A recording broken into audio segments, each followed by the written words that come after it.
December মাস, কুয়াশায় ঢাকা চারিদিক, তারই মধ্যে ঠান্ডা বাতাসের আনাগোনা। বছরের শেষ, কিন্তু রাহুলের কাছে এই মাস সব সময় নতুন স্বপ্নের শুরু। কারণ পরীক্ষায় বারবার ব্যর্থ হওয়ার পর সবাই যখন বলেছিল তোকে দিয়ে কিচ্ছু হবে না, তখনই সে ঠিক করেছিল ডিসেম্বরেই বদলাবে তার জীবন। গ্রাম্য বাড়ির উঠোনে বসে সে নিজের পুরনো ডায়েরিটা খুলল। গত বছর ডিসেম্বরেও সে কিছু লক্ষ্য ঠিক করেছিল, কিন্তু সেগুলো শেষ পর্যন্ত কাগজেই রয়ে গেছে। এবার রাহুল নিজের ভিতরে নতুন আলো দেখল। সে ভাবল, সারা বছর ভুল করেছি ঠিকই, কিন্তু ভুলগুলোই তো আমাকে শেখায় কিভাবে ঠিক করতে হয়। শীতের সকালে মাঠটা ছিল সাদা কুয়াশায় ঢাকা, তবুও রাহুল এই ঠান্ডার মধ্যে প্রতিদিন ভোরে দৌড়াতে যেত। ঠান্ডায় হাত জমে যেত, কিন্তু সে থামত না।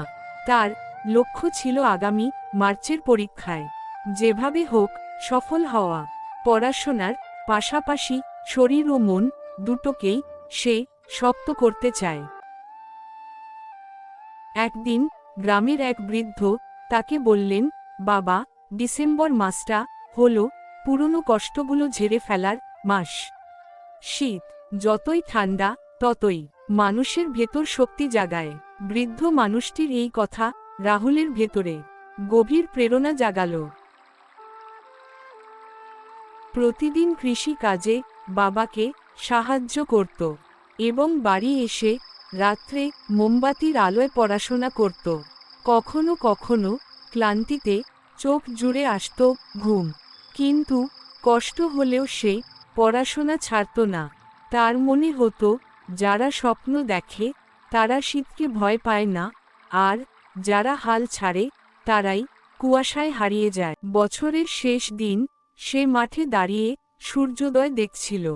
ঠান্ডা বাতাস কেটে যাচ্ছিল তার চারপাশে, গা ছমছম করে, তবু তার মুখে এক অদ্ভুত আত্মবিশ্বাস।